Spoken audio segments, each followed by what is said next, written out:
Hello everyone. Now again we discuss about the financial management on the topic of financial leverage. विद्यार्थियों में विषय परक ज्ञानवर्धन, अकादमिक समस्या व समाधान एवं समय के रचनात्मक उपयोग हेतु कॉलेज शिक्षा विभाग राजस्थान के द्वारा ज्ञानदूत 2 के अंतर्गत आज हम पुनः वित्तीय प्रबंध के अंदर एक नया टॉपिक वित्तीय उत्तोलक के बारे में चर्चा करेंगे। वित्तीय उत्तोलक के अंदर सर्वप्रथम हमें ये पता होना चाहिए, जैसे कि हमने प्रीवियस टॉपिक में डिस्कस किया था कि what is a leverage. Leverage क्या है? लिवरेज अपन ने डिस्कस किया था कि जब किसी संस्था के अंदर किसी भी प्रकार की स्थिर लागत अगर वो संस्था वहन कर रही है, इट मीन्स उस संस्था में लिवरेज उत्पन्न हो रहा है, वहां पर लिवरेज मौजूद है। तब अपन ने बात की थी कि संस्था के अंदर दो प्रकार की स्थिर लागतें होती हैं। पहली परिचालन स्थिर लागत और दूसरी होती है वित्तीय स्थिर लागत। तो परिचालन स्थिर लागत के अंदर हमने बात की थी ऑपरेटिंग लिवरेज की, और आज हम बात करेंगे वित्तीय उत्तोलक की कि जब संस्था के अंदर वित्तीय स्थिर लागतें भी मौजूद है तो इट मीन संस्था के अंदर वित्तीय उत्तोलक विद्यमान है। अब वित्तीय स्थिर लागतें कौन कौन सी होती है? वित्तीय स्थिर लागतें कौन कौन सी? तो जब हम किसी संस्था के लिए मार्केट से जो फंड अरेंज करते हैं, तो अगर आपने जो फंड्स अरेंज किए हैं वो फंड्स दो नेचर के होते हैं, एक फिक्स्ड नेचर के, एक वेरिएबल नेचर के। जो फिक्स्ड नेचर के जो फंड्स हैं जिसमें हमने पर एनम हमें फिक्स्ड रेट ऑफ इंटरेस्ट या fixed rate of dividend pay करनी होती है, तो वो हमारे फिक्स्ड नेचर वाले फंड्स कहलाते हैं। फिक्स्ड नेचर ऑफ इंटरेस्ट हम डिबेंचर्स को पे करते हैं और फिक्स्ड डिविडेंड हम प्रेफरेंस शेयर होल्डर्स को पे करते हैं। तो अगर आपके कैपिटल स्ट्रक्चर में प्रेफरेंस शेयर होल्डर्स या डिबेंचर्स विद्यमान है, इट मींस उस संस्था के अंदर वित्तीय उत्तोलक विद्यमान है। तो यहाँ लिखा है वित्तीय उत्तोलक संस्था की वित्त पूर्ति क्रियाओं से संबंधित है। संस्था अपनी वित्त की पूर्ति परिवर्तनशील लागत एवं स्थिर लागत वाली पूंजी के माध्यम से करती है। स्थायी लागत वाली पूंजी में ऋण पूंजी, दीर्घकालीन ऋण पूंजी एवं पूर्वाधिकार अंशों को शामिल किया जाता है, जबकि परिवर्तनशील लागत में अंश पूंजी, संचय एवं कोषों के पुनः विनियोजन को लिया जाता है। यदि किसी संस्था में स्थायी भार वाली पूंजी विद्यमान नहीं है तो उस संस्था में वित्तीय उत्तोलक भी विद्यमान नहीं होगा। जैसा कि अपने पूर्व में बताया कि अगर किसी संस्था की पूंजी संरचना में कोई भी स्थिर लागत वाली पूंजी नहीं है, इट मींस उस संस्था में फाइनेंशियल लिवरेज विद्यमान नहीं होगा, तो उस संस्था में वित्तीय उत्तोलक भी विद्यमान नहीं होगा। अर्थात वित्तीय उत्तोलक उस संस्था में एक होगा, यानी जब हम कैलकुलेट करेंगे जहां पर पूंजी संरचना में कोई भी डिबेंचर्स या प्रेफरेंस शेयर्स नहीं है, तो उस कंडीशन में जो फाइनेंशियल लिवरेज होगा 1 से डिनोट किया जाएगा, यानी when there is no financial leverage in the firm that is it is a 1 zero वो जीरो के फिगर में नहीं आएगा, वो 1 से डिनोट किया जाएगा। अतः एक संस्था की पूंजी संरचना में स्वामियों की पूंजी के साथ साथ स्थायी भार वाले कोषों अथवा ऋण का कोषों के स्रोतों का उपयोग ही वित्तीय उत्तोलक कहलाता है।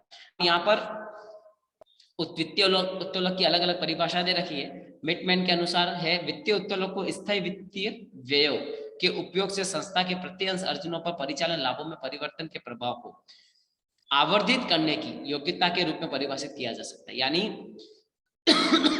जैसा कि आप सबको पता है कि जब हम चार्ट की बात करते हैं, सेल्स में से हम वेरिएबल कॉस्ट लेस करते हैं तो कंट्रीब्यूशन आता है, कंट्रीब्यूशन में से फिक्स कॉस्ट लेस करते हैं तो हमारे पास ईबीआईटी आता है। उस ईबीआईटी में से हम क्या लेस करेंगे? पहले इंटरेस्ट लेस करेंगे। इंटरेस्ट लेस करने के बाद हमारे पास अमाउंट बचेगा ईबीटी। ईबीटी आने के बाद हम क्या करते हैं? ईबीटी आने के बाद ईबीटी में से हम टैक्स लेस करेंगे, और टैक्स लेस करने के बाद जब ईएटी आएगा तो उसमें से हम प्रेफरेंस डिविडेंड लेस करेंगे। देन जो अमाउंट बचेगा profit for equity share holders, यानी जो प्रॉफिट बचा अब उस पर किसका हक है? इक्विटी शेयर होल्डर्स का हक है। वो इक्विटी शेयर होल्डर्स में को जो भी प्रॉफिट आया है उसको अगर हम नंबर ऑफ इक्विटी शेयर से डिवाइड कर देते हैं तो हमारे पास ईपीएस आ जाता है, अर्निंग पर शेयर। तो उसी से संदर्भित ये परिभाषा है कि वित्तीय उत्तोलक की स्थायी वित्तीय व्ययों के उपयोग से संस्था की प्रति अंश अर्जनों पर परिचालन लाभों के परिवर्तन के प्रभाव को आवर्धित करने की योग्यता के रूप में ही परिभाषित किया जा सकता है।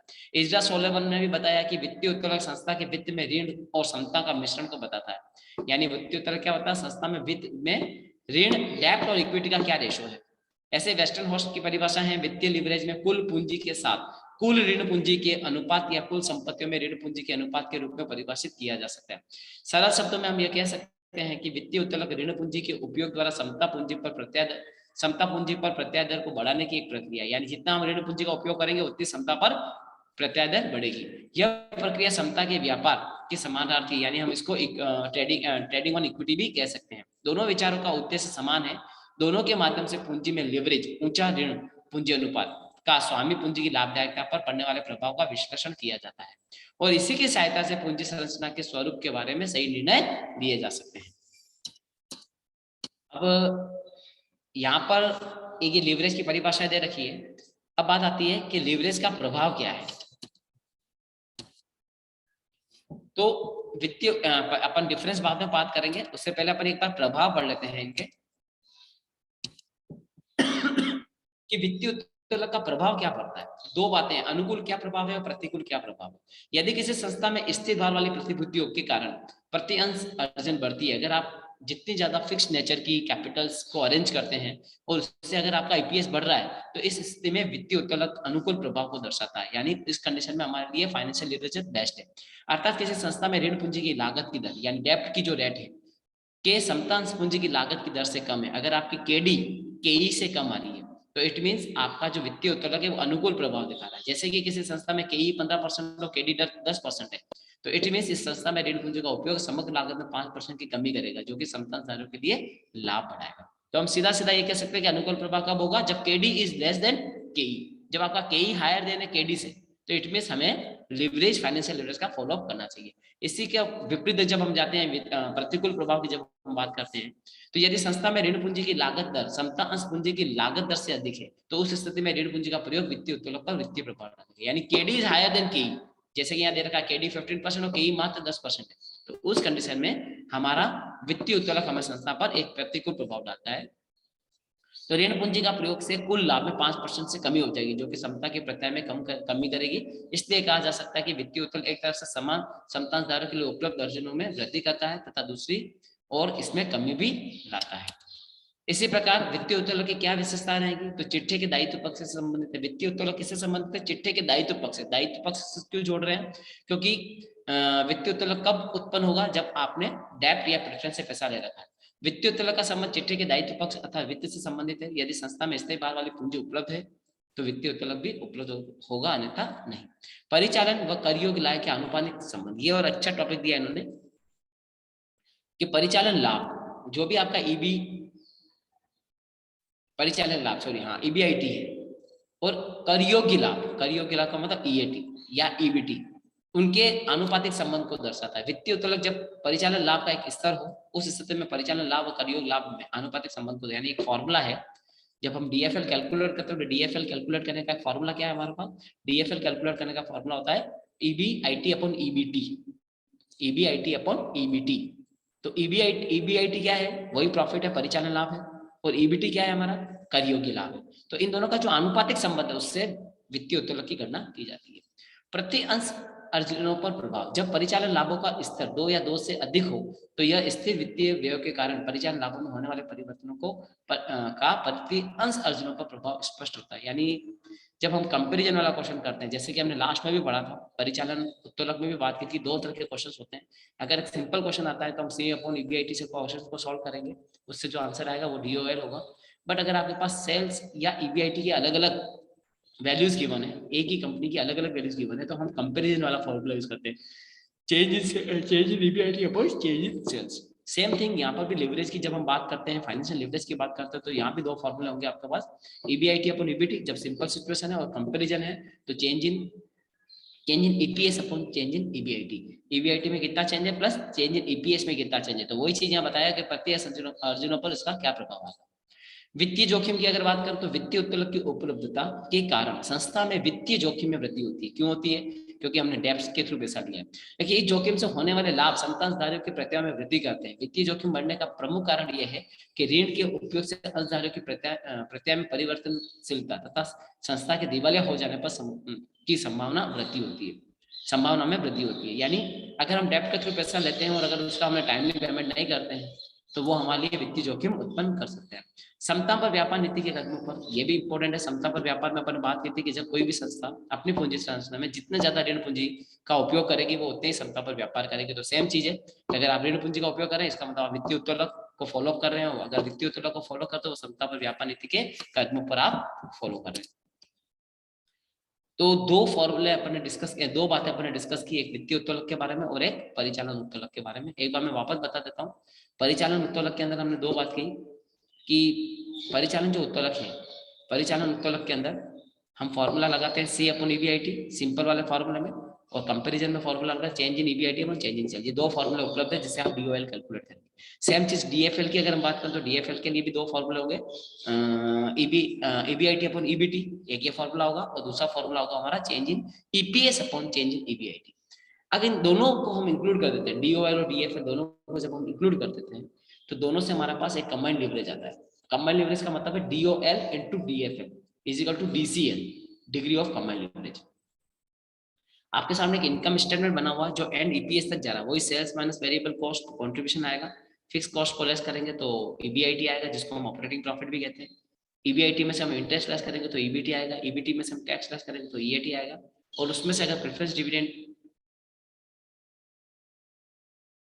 तो हमारे पास प्रॉफिट फॉर इक्विटी शेयर्स आएगा। उस प्रॉफिट फॉर इक्विटी शेयर्स को हम डिवाइड करते हैं number of equity share holder से, तो we are getting EPS, earning per share. तो कंबाइंड लीवरेज कैलकुलेट कैसे होगा, तो सिंपल फॉर्मूला क्या होगा, सिंपल तो ये है कि DOL और DCL दोनों कैलकुलेट कर लें, इन दोनों को मल्टीपल करने से आपके पास DCL आ जाएगा। और फॉर्मूला क्या हो सकता है, तो अपन DOL का फॉर्मूला क्या है C/EBIT, और DFL का फॉर्मूला क्या है EBIT/EBT। तो EBIT से EBIT कैंसिल हो जाएंगे तो बचेगा C/EBT, तो C/EBT से भी हम DCL कैलकुलेट कर सकते हैं। ऐसे अगर कंपेरिजन वाले फॉर्मूले की बात करें तो कंपेरिजन में DOL का formula change percentage change in EBIT और परसेंटेज चेंज इन सेल्स, और DFL का फॉर्मूला है percentage change in EPS for percentage change in EBIT। तो परसेंटेज EBIT से EBIT कैंसिल हो जाएगा तो फॉर्मूला बन जाएगा change percentage change in EPS upon percentage change in सेल्स। तो सेल्स से लगाकर EPS तक पूरी चीजें कवर हो जाएगी कंबाइंड लीवरेज के अंदर। तो कई बार आपके सामने जो क्वेश्चन आता है उसमें DOL, DFL और DCL तीनों कैलकुलेट करने के लिए बोलेंगे। तो जब भी क्वेश्चन आए तो सबसे पहले चार्ट बना लो सेल्स टू EPS तक का, सेल्स से EPS तक का पूरा चार्ट बनाना है। तो चार्ट बनाने के बाद आपको देखना है कि क्वेश्चन सिंपल है या कंपैरिजन। अगर आपका सिंपल क्वेश्चन तो सिंपल क्वेश्चन में आप DOL कैलकुलेट करेंगे C/EBIT से, और आप DFL कैलकुलेट करेंगे EBIT/EBT से। इस फॉर्मूले से आपका DOL और DFL दोनों कैलकुलेट हो जाएगा। जब दोनों चीजें कैलकुलेट हो गई तो उन दोनों वैल्यूज को मल्टीपल करेंगे तो हमारा DCL भी कैलकुलेट होगा। ये तो हो गया सिंपल वाली कंडीशन में। बट यही चीज अगर हम कंपैरिजन की बात करें तो कंपैरिजन के अंदर अच्छा एक चीज और ध्यान रखना, जब क्वेश्चन सिंपल होगा तो आपको सेल्स से EBT तक का ही चार्ट बनाना, आपको EPS तक जाने की जरूरत नहीं है। अगर आपको सिंपल क्वेश्चन दे रखा है यानी एक ही सेल्स गिवन है और कोई सेल्स गिवन नहीं है तो उस सेल्स से आप एक चार्ट बनाएंगे और EBT तक आना है, EBT से नीचे जाने की जरूरत नहीं है। बिकॉज जो हमारा फॉर्मूला है DOL और DFL का, उसमें हमें केवल EBT तक की जानकारी चाहिए। तो C/EBIT और EBIT/EBT that is a formula of DOL and DFL, उन दोनों को मल्टीपल करेंगे तो DCL आ जाएगा। बट अगर आपके पास कंपैरिजन वाला फॉर्मूला है तो आपको एंड EPS तक का चार्ट बनाना होगा, यानी EPS तक जाना होगा।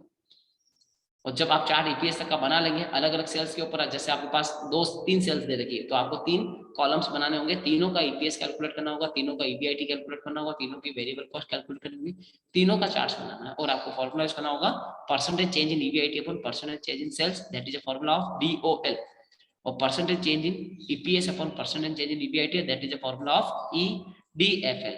जब आप ये दोनों वैल्यू कैलकुलेट कर लेंगे तो आप बाय मल्टीपल करके DCL निकाल सकते हैं। और अगर DCL के लिए भी आपको फॉर्मूला यूज करना है तो फॉर्मूला यूज कर सकते हैं change in sales percentage change in EPS upon percentage change in EPS। तो ये हमारे पास पूरा एक कवर चीजें हैं।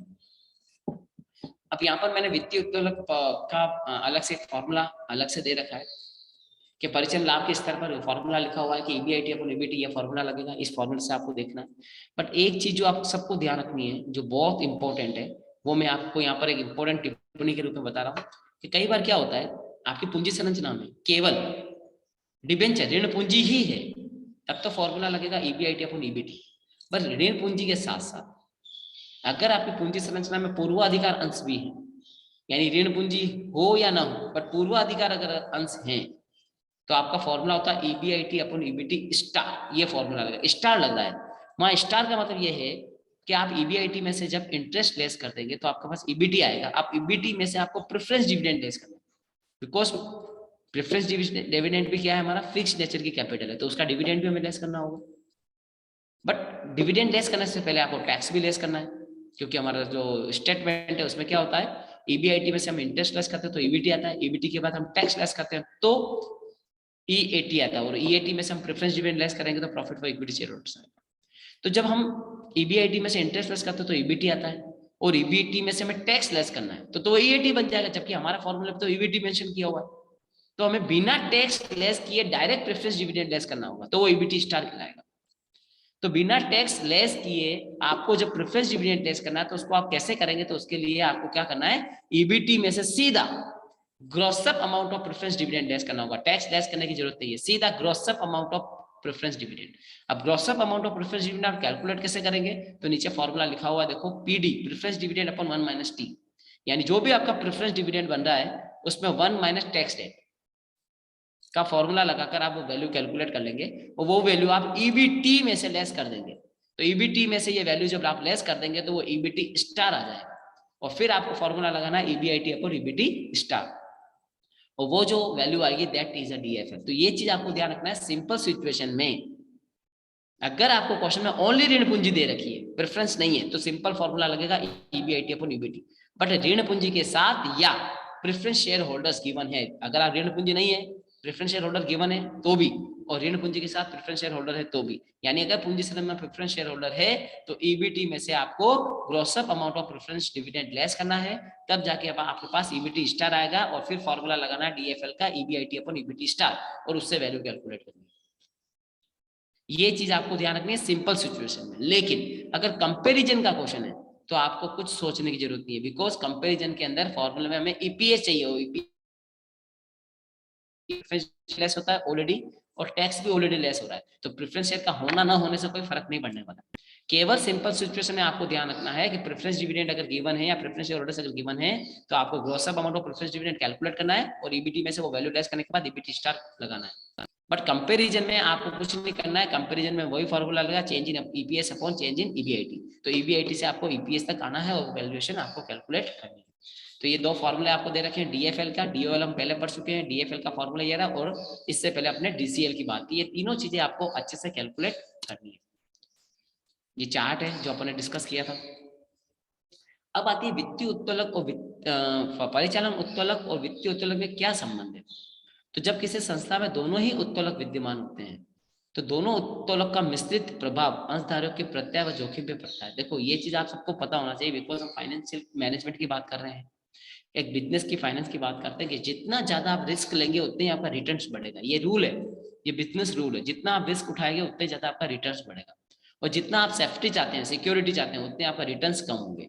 तो दोनों उत्तोलक के सम्मिश्रण को कुल उत्तोलक या संयुक्त उत्तोलक कहा जाता है, यानी दोनों को जब हम कंबाइन करते हैं तो that is a combined leverage या संयुक्त उत्तोलक कहा जाता है। संयुक्त उत्तोलक की स्थिति में विक्रय मात्रा के साधारण सी वृद्धि अंशधारियों में की प्रत्यय व जोखिम में व्यापक परिवर्तन कर देती है। ये अपन पहले भी बात कर चुके हैं कि जैसे जैसे आप सेल्स बढ़ाएंगे आपकी डीओएल में वृद्धि होगी, तो जैसे ही आप अगर थोड़ी सी भी वृद्धि करते हैं सेल्स के अंदर तो आपका डीओएल भी बढ़ेगा। परिचालन उत्तोलक जहां विनियोग निर्णय से संबंधित है, यानी परिचालन उत्तोलक किससे संबंधित है, हमारा वित्तीय विनियोग निर्णय से संबंधित है। वहीं वित्तीय उत्तोलक वित्त पूर्ति और निर्णयों में सहायक है, यानी आपके विनियोग करना है या नहीं करना, ये परिचालन उत्तोलक के माध्यम से निर्णय लिया जाएगा, और वित्तीय उत्तोलक आपकी वित्त पूर्ति यानी आपकी वित्त की पूर्ति कैसे करनी है उसके बारे में निर्णय लिया जाता है। इस प्रकार वित्तीय उत्तोलक परिचालन लाभ एवं बिक्री में संबंध दर्शाता है। वित्तीय उत्तोलक किसके बीच में संबंध दिखा रहा है, फॉर्मूले के हिसाब से चलो, ईबीआईटी और सेल्स के बीच में संबंध दर्शाता है। वहीं वित्तीय उत्तोलक परिचालन लाभ तथा क्षमता पर प्रत्यय ईपीएस और ईबीआईटी के मध्य संबंध को दर्शाता है। अर्थात जहां परिचालन उत्तोलक समाप्त होता है वहीं से वित्तीय उत्तोलक प्रारंभ किया जाएगा। फिर अगर हम अंतर की बात करें, इससे पहले अंतर की बात करें, हम एक अंतर का पॉइंट और है कि दोनों में क्या अंतर है। वैसे तो आप सबको पता हो ही गया है कि अंतर क्या होता है, कि परिचालन उत्तोलक किस पे डिपेंड करता है, ऑपरेटिंग एक्टिविटी का पार्ट है, वहीं हमारा वित्तीय उत्तोलक जो है वो हमारा फाइनेंशियल एक्टिविटी का पार्ट है। दो तरह की एक्टिविटीज होती है। तो परिचालन उत्तोलक और वित्तीय उत्तोलक का जो अंतर है उसमें सबसे पहले संबंध की बात करते हैं। यह परिचालन लाभों तथा बिक्री के मध्य संबंध को दर्शाता है, यानी ये किसके मध्य संबंध दर्शा रहा है, परिचालन लाभ ईबीआईटी और सेल्स के बीच में।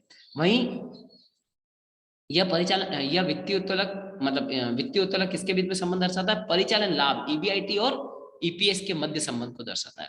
चिट्ठे से क्या संबंधित है? तो चिट्ठे से अगर बात करें तो ये संपत्ति पक्ष को प्रभावित करता है, जब वित्तीय वो करें। कैसे करेगा संपत्ति पक्ष को प्रभावित? क्योंकि that is a part of operating activity, और ऑपरेटिंग एक्टिविटी लाभ है, और ऑपरेटिंग एक्टिविटी में हम प्रॉफिट्स की बात करते हैं, सेल्स की बात करते हैं, तो कहीं ना कहीं that is a part of capital asset side. और जो ये हमारा दायित्व पक्ष को कैसे करता है? क्योंकि ये ऋण पूंजी और पूर्वाधिकार से जुड़ा हुआ है।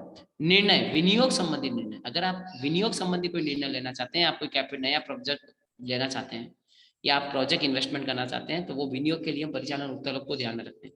वहीं वित्त पूंजी का निर्णय लेना है कि आपके वित्त की, आपका जो कैपिटल स्ट्रक्चर है उसका स्ट्रक्चर किस प्रकार होना चाहिए।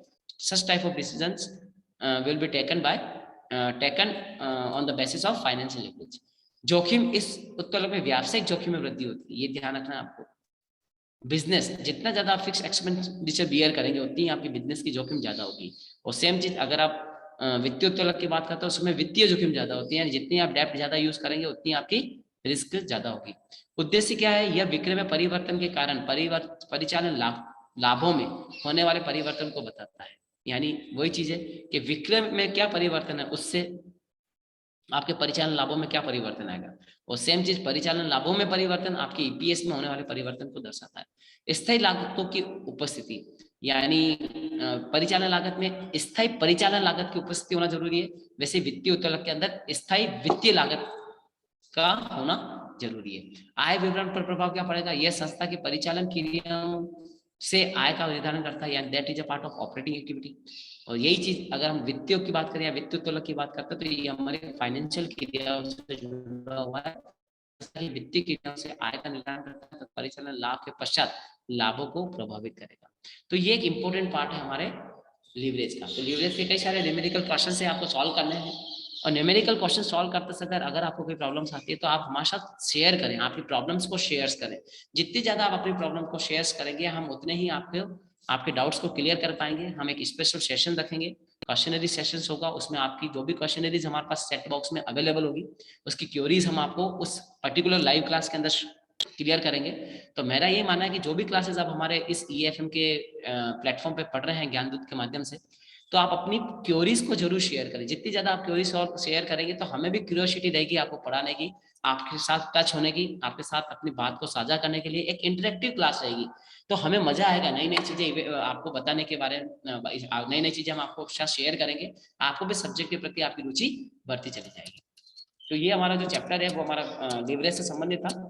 इसमें हम 3 लीवरेज के बारे में बात करते हैं, DOL, DFL एंड DCL। आपको जो क्वेश्चन आएगा, आपको इस क्वेश्चन से तीनों ही चीजें कैलकुलेट करनी है। धन्यवाद।